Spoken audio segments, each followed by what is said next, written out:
అందరికి నమస్కారం. ఈ రోజున సత్యం రెడ్డి అన్న రావడం అన్న, ఇది ఎంటీ గోదావరి వరి వంగడం అని నూతన వరి రకం వేయడం జరిగిందన్న. మీరు పొలాలకు రావడం చాలా సంతోషమైన విషయం. చాలా రోజుల నుంచి మనం కలుద్దాం అనుకుంటా ఉన్నాం, అది ఈరోజు కుదిరింది. మనం సివిఆర్ మెథడ్ ఫార్మింగ్లో ఈసారి అంటే ప్రతి సంవత్సరం మనం నూతన వరి రకాలు వేస్తూ ఉంటాం. అలాగా ఈసారి MTU 1426 అనే వరి రకం మన క్షేత్రంలో వేయడం జరిగింది. వచ్చే సంవత్సరం 2026లో కూడా ఏప్రిల్లో కూడా మన ఖరీఫ్ సీజన్లో రాగోలు 7034 అనే శ్రీకాకుళం జిల్లా ఇది రాగోలు వరి పరిశోధన స్థానం కదా, ఆ వరి కూడా వేస్తాను. కాకపోతే పంటకాలం ఎక్కువ అంటున్నారు, 140 days అయినా కూడా మనకి అంటే చిట్టి ముత్యాలు క్రాసింగ్ కాబట్టి చిట్టి ముత్యాలు 140 రోజుల పంటకాలం 2026లో అది వేయడం జరుగుతుంది. ఇది ఏంటంటే గోదావరి పుష్కరాలు వస్తుంది 2027. ఇది ప్రోటీన్ 8% అన్న.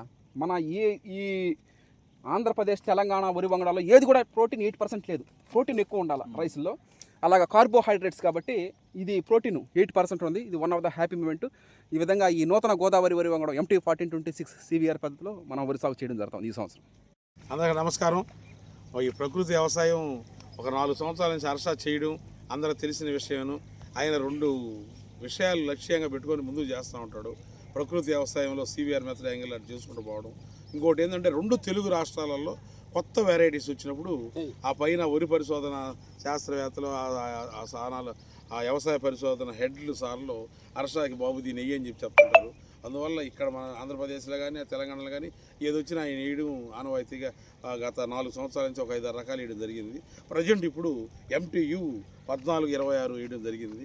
ఈరోజు సత్యం రెడ్డి గారు మన పొలానికి వచ్చి చూడడం అనేది నాకు చాలా సంతోషంగా ఉంది. వారికి హృదయపూర్వక కృతజ్ఞతలు, ధన్యవాదాలు తెలుపుతున్నాను. Thank you.